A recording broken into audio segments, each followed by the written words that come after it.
ba? Kanang awas na lang. Samot na kung atong sa gawas maampo pa nato, ihatag ni Lord ka nato. Wala na. Di ba?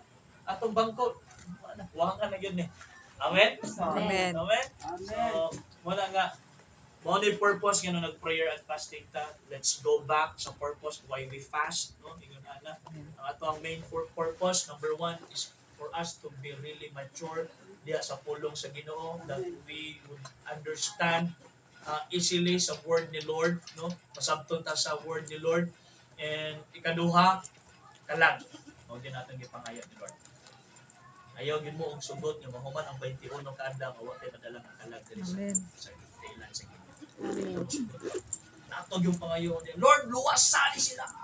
Lord, luwasan ni sila. Diba? Sa tagpulong si Ginoo ganina, dito sa kuan, sa to, dito